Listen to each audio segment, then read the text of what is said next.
여러분 우리가 한밤중이라고 해도 8차로 이상이 되는 그 넓은 건널목을 안전하게 건너기 위해서는 어떻게 해야 될까요? 우선은 좌측과 우측을 잘 살펴보고 횡단보도를 건너야 됩니다. 그리고 아무리 신호등이 파란불이라 할지라도 차가 쌩쌩 달릴 수 있기 때문에 양쪽을 주의해서 건널 수 있어야 되죠. 특별히 눈이나 비가 많이 내리는 경우는 더 사람들이 잘 안 보이기 때문에 차들이 쉽게 달릴 수 있는 법입니다. 여러분 우리들의 이 신앙생활에 있어서도 이러한 안전을 생각하며 신앙생활을 해야 되죠. 삶에는 여전히 교회 밖을 나가면 우리 삶에는 다양한 문제와 암초들은 여전히 존재하고 있습니다.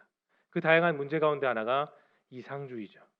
현실을 생각하지 않은 채 너무나도 자신의 이상만을 생각하며 그 이상에 빠져서 살아가는 사람들이 참 많다라는 겁니다. 크리스찬들도 예외가 아니죠. 내가 말하는 기준과 이상이 정말 뚜렷하고 확고한데 그게 너무나도 집착하고 너무나도 거기에 빠져 있다 보니까 하나님이 나의 기준과 이상을 들어주지 않으면 기도에 대해서 응답이 더디게 되면 때로는 하나님을 원망하고 하나님을 비판하는 경우가 있다라는 것이죠. 여러분 우리가 정말 제대로 된 인생 누가 보더라도 저 성도분은 정말 신앙생활을 제대로 하고 계신다는 그런 분위기를 위해서라도 우리가 온전한 신앙생활을 바르게 하기 위해서는 바른 길을 택할 수 있어야 됩니다. 인생의 바른 길은 이 세상에서 내 삶을 정말 가치 있게 만들어 줍니다. 그게 교회 일이든 직장이든 가정이든 어떤 사소한 일이든지 바른 길을 택하게 되면 그 길을 걸어가게 되면 내가 하는 모든 일들의 즐거움과 보람을 느낄 수가 있는 거죠. 여러분 오늘 본문을 보면 정말 지나치리만큼 현실에 빠진 그런 사람들이 등장합니다. 현실 속에 돈과 물질을 너무나도 사랑하는 거예요. 자기 목숨보다 돈을 더 지나치게 사랑하는 사람들이 등장하죠. 여러분 물론 성경은 무조건 돈을 금지하지는 않습니다. 이 세상을 살아가기 위해서 필요한 것 중에 하나가 물질입니다. 열심히 성실하게 또 직장 생활을 해야 생활하고 우린 또 교회에 와서 헌금을 하게 되죠. 그뿐만 아니라 나의 자녀들과 손주 손주들을 키우고 또 내 집을 마련할 수 있는 겁니다. 그런데 이러한 일에 너무나도 목표를 두지만 목표를 지나치게 벗어나게 되다 보면 집착하게 되다 보면 우리의 목표는 돈을 버는 데 빠지기 쉽습니다. 그러다 보니 어떤 사람들은 그러한 돈을 벌기 위해 너무나도 수고를 많이 합니다. 애쓰고 지치는 만큼 거기에 빠져 살아요. 그리고 어떤 사람들은 제가 얘기를 들었는데 집을 사고 파는 그 방법을 통해 돈을 늘리기 위해서 이삿짐을 풀지 않고 또 이사하고 또 집을 파는 그런 일들을 한다고 합니다. 그저 돈에 집착하고 돈만 많이 벌면 그만이란 그런 세상 사람들의 생각은 돈에 목적을 두고 있습니다. 근데 여러분 이제 어느 정도 돈을 모으고 돈을 벌었다고 생각하며 이제 돈을 쓰고 싶은데 상당수의 그 사람들은 또 다른 문제를 경험합니다. 건강의 문제가 있죠. 예기치 못하는 관계의 문제, 가정의 문제, 그런 문제들이 얼마든지 있습니다. 이들은 물론 주변 사람들이 봤을 때 돈 모으는 것에 있어서 성공을 이뤘어요. 하지만 그것이 가치 있는 삶은 되지 못합니다. 오늘 본문에 등장하는 사람들 바로 이 돈, 물질에 덫에 빠져 있는 사람들이 등장하는데 자 2절과 3절 본문을 열어주시면 2절과 3절 본문을 저와 여러분이 다시 한번 읽어보겠습니다. 시작. 너희 재물은 썩었고 너희 옷은 좀 먹었으며 너희 금과 은은 녹이 슬었으니 이 녹이 너희에게 증거가 되며 불같이 너희를 살을 먹으리라. 너희가 말세에 재물을 쌓았도다. 어쩌면 세상의 기준으로 봤을 때 재산을 많이 늘리고 돈을 부풀린 사람들을 보면 맞아 저 사람은 성공했어라고 할 수 있을 거예요. 왜냐 세상 사람들의 기준에 봤을 땐 그게 성공이기 때문이죠. 하지만 그런 사람들은 나이가 들어서도 의지할 게 뭘까요? 돈뿐입니다. 오늘 본문에서 야고보는 분명히 말하고 있어요. 부한 사람들아 너에게 이말 고생으로 말미암아 울고 통곡하라. 이 말씀을 오해하면 왜 야고보는 굳이 돈 버는 사람들을 저렇게 손가락질하고 강한 말을 할까라고 오해할 수 있겠지만 우리는 이 말씀을 깊이 볼 줄 알아야 됩니다. 여기서 말하고 있는 부자들은 여러분 단순히 사회에서 돈을 많이 벌고 잘 사는 사람들을 말하는 것이 아니에요. 우리가 알고 있는 성경에도 부자들은 얼마든지 있습니다. 여러분 믿음의 조상하면 누가 떠오르죠? 아브라함 정말 부자였습니다. 그의 자식들도 그의 후손들도 다 부자였어요. 야곱도 얼마나 많은 재산을 소유했던 사람일까요? 부자였습니다. 또 예수님의 시신을 자기가 죽고 무덤을 생각했던 자신의 무덤에 그 예수님의 시신을 넣었던 아리마대 사람 요셉도 부자였죠. 빌레몬도 역시 부자로 살았습니다. 본문이 강조하는 이 부자는 돈만을 목적으로 하는 사람입니다. 다른 데 목적을 두지 않아요. 사랑이나 기쁨이나 어떤 가치에 대해서 목표로 두는 사람이 아니라 그저 돈만 보는 사람들이죠.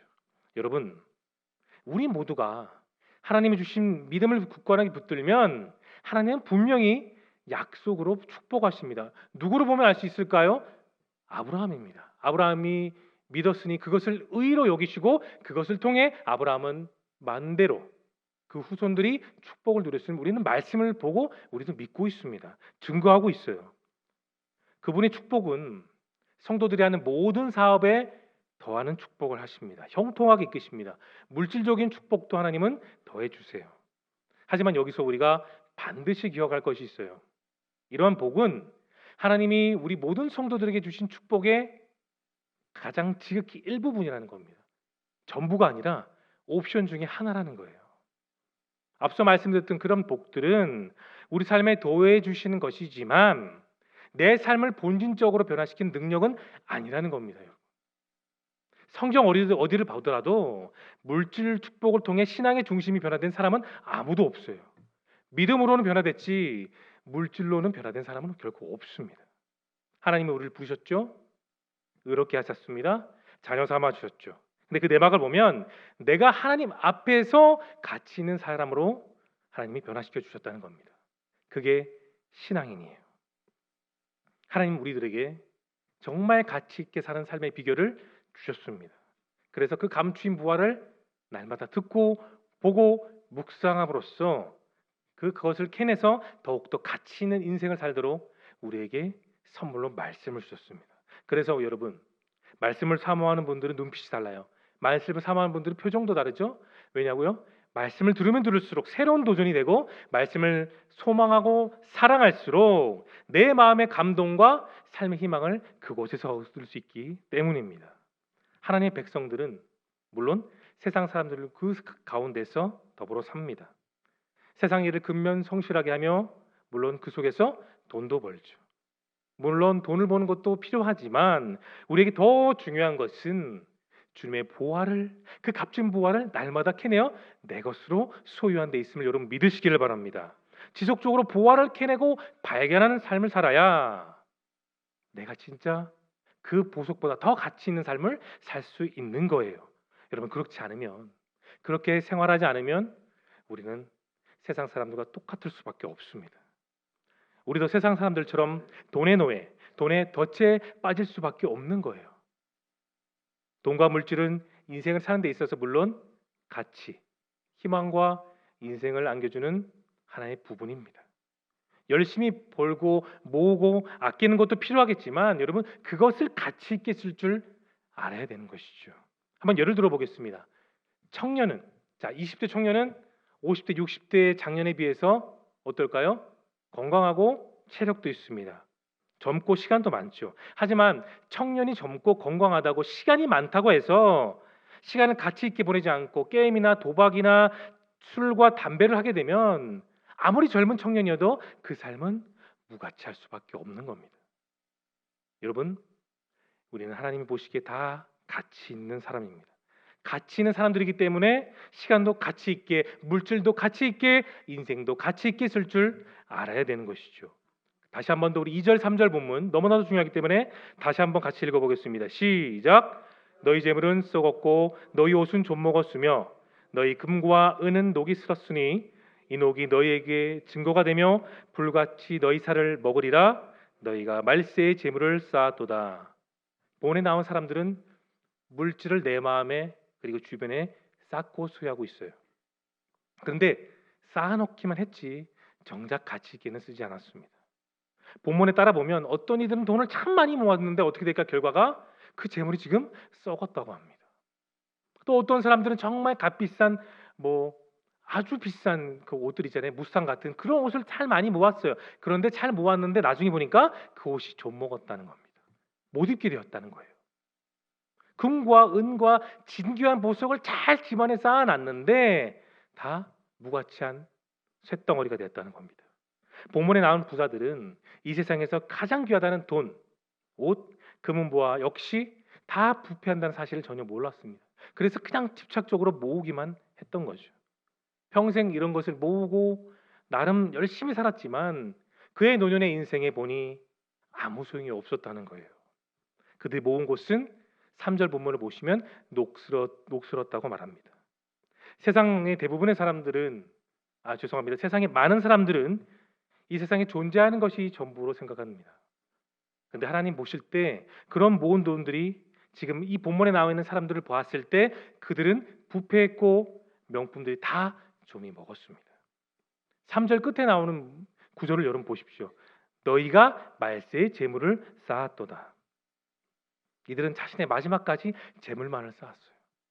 나이가 들면서 돈이 있으면 편하고 잘 살 것으로 그들은 그렇게 믿었던 거죠.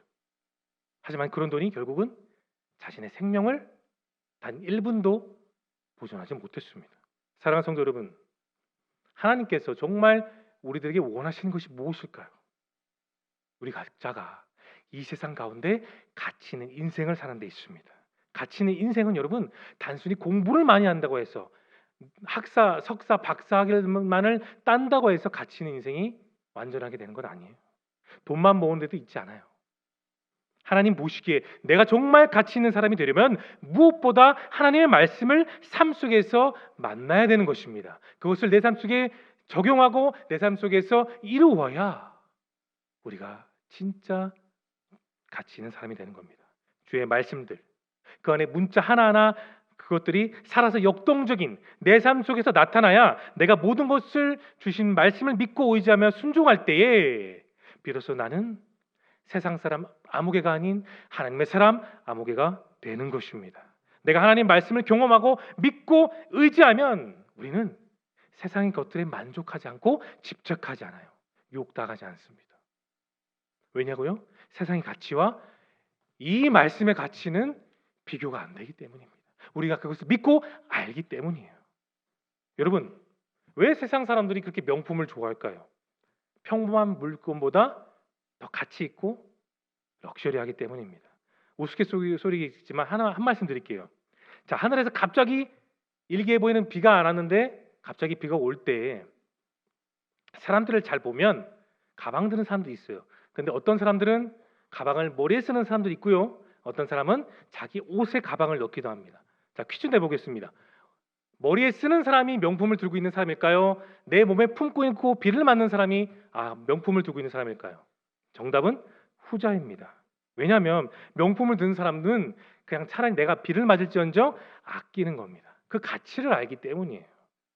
명품이고 비싼 물건이라는 것을 인식하고 깨달았기 때문에 내가 비를 맞더라도 가방을 품고 보호하는 거죠. 여러분, 우리 크리스천의 삶도 마찬가지입니다. 하나님의 말씀이 주는 그 가치가 너무나도 크고 위대한 것을 내가 알고 믿고 의지하기 때문에 세상의 것들에 내가 맞을지언정, 세상의 그 유혹의 비를 맞을지언정 나는 내 말씀을 마음에 품고 지키며 살아가는 것입니다. 하나님, 우리가 내 마음에 그분의 말씀으로 충만하게 채우기를 원하십니다. 우리 안에 말씀이 자리 잡고 있기 때문에 내가 비로소 가장 중요한 정금이 될 수 있는 거예요. 내 마음의 중심이 생명의 말씀으로 가득 채워 있기 때문에 내가 가치 있는 사람이 되고 썩지 않는 그 구원을 소유한 여러분이 된다는 사실을 믿으시기를 바랍니다. 우리 이어서 4절 본문을 함께 읽어볼게요. 자, 4절 본문 읽어보겠습니다. 시작. 보라, 너희 밭에 우는 소리가 만군의 주의 귀에 들렸느니라. 우리가 인생을 살면서 느끼는 것들 중에 하나는 사람은 결코 완벽한 만족을 누리지 못한다는 거예요. 제가 어릴 때도 그랬습니다. 과자 하나를 먹으면 더 하나 먹고 싶었어요. 공책 하나 가지면 또 다른 공책을 갖고 싶었습니다. 그런 어린아이 심성에도 하나를 가지면 하나를 더 갖고 싶은 마음이 누구나 있는 거죠. 하나에 만족하지 못하기 때문에 더 갖고 싶어 합니다. 그러다 보니 그 마음속에 아주 자연스럽게 마치 숨을 쉬는 것처럼 눈을 깜빡거리는 것처럼 탐욕이 자라납니다. 탐욕이 계속해서 탐심을 키우는 거죠. 어떤 사람이 많은 돈을 가지고 농사를 했습니다. 돈이 많기 때문에 자기가 데려온 일꾼들을 잘 지금 살고 있었죠. 그러면서 이 부자는 자신의 돈을 조금 쓰는 것이 그렇게 아까워서 사전에 뭐라 말하죠? 그 일꾼의 정당한 대가를 지불하지 않았어요. 스크루지 같습니다. 그런 상황에 있는 일꾼들은 한탄합니다. 내가 열심히 일했는데, 하루에 수고를 했는데 왜 이 땅의 지주는 나에게 돈을 안 줄까? 왜 이 부자는 정당한 비용을 주지 않았을까요? 부자의 가치관과 생각은 부패했기 때문입니다. 기본적인 상식조차 없는 사람이에요. 여러분, 우리가 이 세상에서 하나님 말씀을 따르고 그것을 통해서 부유한 사람이 되었을 때 다른 사람을 섬기고 구제하는 상황이 오면 어떨까요? 내 마음이 기쁩니다. 하나님 통해 내가 축복을 받았기 때문에 그 축복을 전하는 축복의 통로로서 또 쓰임 받고 싶기 때문이에요. 나를 통해 다른 사람들이 행복한 것이 하나님께 영광이 되고 다시 나에게 기쁨이 되는 것을 알기 때문입니다. 정말 부유한 사람이 되려면 어떻게 될까요? 나누는 삶을 살아야 됩니다. 그래야 다른 사람들에게 존경을 받고 더해지는 하나님의 축복을 통해 계속해서 형통에 형통을 더하는 삶을 내가 직접 내 삶 속에서 누릴 수 있기 때문이에요. 부자가 되는 것도 어렵지만 여러분 더 어려운 게 뭔지 아세요? 존경받는 부자는 더 어렵죠. 오죽하면 부자가 천국에 들어가는 것을 예수님이 뭐라 말씀했습니까? 낙타가 바늘귀에 빠져나가는 것보다 어렵다고 말씀한 이유가 뭘까요? 여러분, 존경받는 부자가 많아야 사회가 바뀝니다. 그래야 세상의 온기가 계속 돌고 세상은 따뜻해질 수 있어요. 사랑하는 성도 여러분, 이 세상에서 가장 귀한 사람은 과연 어떤 사람일까요? 진리를 따라 가치 있는 아름다운 삶을 살고 그것을 공유하고 그것을 전하는 사람입니다. 그들을 가리켜 크리스찬이라고 합니다. 의를 위해 애쓰는 성도의 삶은 그 의르는 과정에 반드시 뭐가 하나 꼭 있어요. 하지만 이 세상에서 돈과 명예를 성취하는 데 빠져 있는 사람들은 진리를 위해서 고난을 받지는 않아요. 그 내용이 바로 5절에 나옵니다. 자, 5절 열어볼까요? 자, 5절 열어주시면 함께 읽겠습니다. 시작. 너희가 땅에서 사치하고 방종하여 살육의 날에 너희 마음을 살찌게 하였도다. 마음속에 간직하고 있는 믿음으로 인해서 고난받는 사람들의 모습과 태도는 여러분 그 사람이 진짜 제대로 된 사람인지 엉터리인지를 알 수가 있습니다. 마음가짐과 생각이 말씀을 통해 바로잡힌 사람은 사람의 겉모습만 판단하지 않죠. 특별히 자신이 지금까지 이뤘던 그 인생의 업적과 노력의 결과와 신앙의 깊이가 있음에도 불구하고 어떻게 할까요? 묵묵히 인내합니다. 그렇게 인내하면서 자기 길을 걸어가는 사람은 결국 그 인생 속에 삶의 가치를 증명합니다. 여러분, 내가 주님을 믿기 위해서 때로는 직장을 잃고 건강의 문제를 고생으로 여긴다고 할지라도 정말 그런 분은 가치 있는 인생을 사는 분입니다. 오늘날에도 그 신앙을 지키기 위해 많은 어려움을 겪는 성도들이 우리 주변에 참 많습니다. 때로는 직장에서 부당한 요구를 당하기도 하고 실직을 당하기도 합니다. 믿음대로 말씀대로 하나하나 일일이 지키면서 살아가는 성도가 되기 위해서 눈물을 흘리고 안간힘을 쓰지만 때로는 물질의 문제, 질병의 문제 등 다양한 문제로 고통하는 분들 계세요.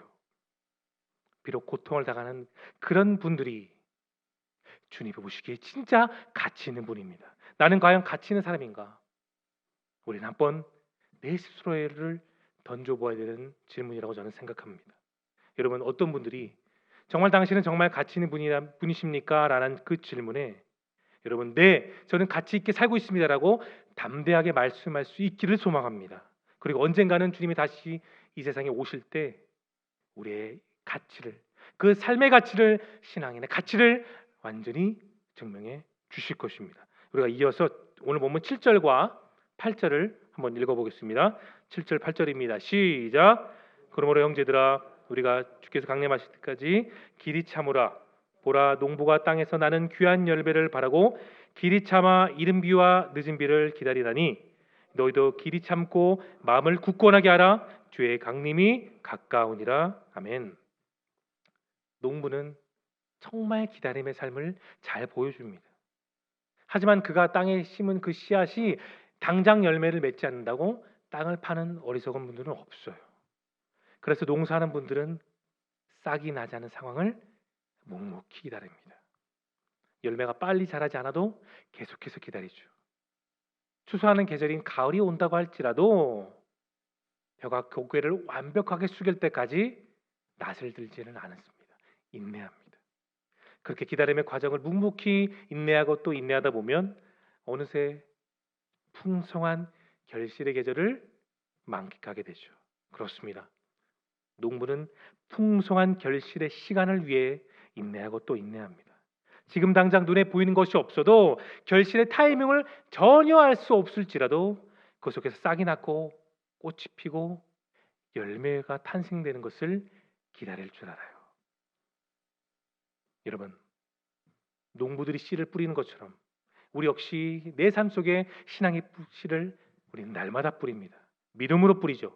씨를 분명히 뿌렸는데 때로는 정말 필요한 은혜의 단비가 공급되지 않아서 결실의 타이밍을 마주치지 못해서 우리는 때론 마음의 어려움을 겪을 때도 있습니다.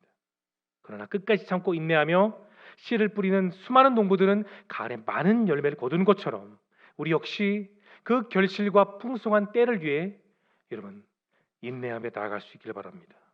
우리가 목이 아플 때 자주 먹는 꿀물 아시죠? 그 한 수저의 꿀물을 만들기 위해서 꿀벌이 꽃을 4,200만 벅이나 왔다 갔다 한답니다. 또 작곡가 요셉 하이드는 800개의 작품을 만들었는데 여러분이 잘 아시는 가장 유명한 천지창조 오라토리오는 800번을 작품을 쓰고 지은 것을 반복한 이후에 만 66세가 되었을 때 그것을 이루었습니다. 미켈란젤로, 우리가 아는 최후의 만찬 아시죠?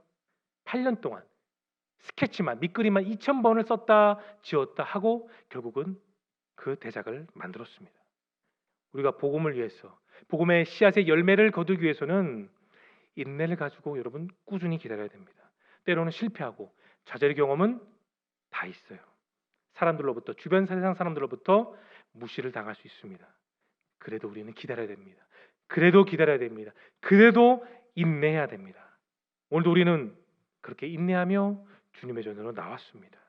인생에 있어서 거짓된 것은 금방 드러나요. 하지만 참된 것은 오랜 시간이 지나면 그 진가가 드러나게 되는 법입니다. 여러분, 하나님의 응답은 인내하는 사람들에게 주어집니다. 여러분이 사랑하는 야곱, 라헬을 위해 7년을 머슴살이 했습니다. 그러나 다시 한 번 더 7년을 기다리며 결국은 라헬을 사랑하는 아내로 만나게 되었습니다. 불같은 연단을 통해 참된 믿음은 인내하지만 거짓된 믿음은 포기되는 것이죠. 소망도 인내에 따라 그 진위가 판가름 납니다. 조급한 마음은 불신의 마음이죠. 하나님의 응답을 놓고 계속해서 기도했던 다니엘은 포기하지 않았습니다. 답답했죠. 그러나 인내하며 기다렸을 때 그가 21일째 됐던 어느 날 천사가 다니엘 앞에 나타났습니다. 우리 마지막으로 다니엘서 10장 12절부터 14절의 말씀을 다 같이 한번 읽어볼게요. 시작. 그가 내게 이르되 다니엘아 두려워하지 말라. 내가 깨달으려 하여 내 하나님 앞에 스스로 겸비하게 하기로 결심하던 첫날부터 내 말이 응답받았으므로 내가 내 말로 말미암아 왔느니라. 그런데 바사 왕국의 군주가 21일 동안 나를 막았으므로 내가 거기 바사 왕국의 왕들과 함께 머물러 있더니 가장 높은 군주 중 하나인 미가엘이 와서 나를 도와주므로 이제 내가 마지막 날에 내 백성이 당할 일을 내게 깨닫게 하러 왔노라.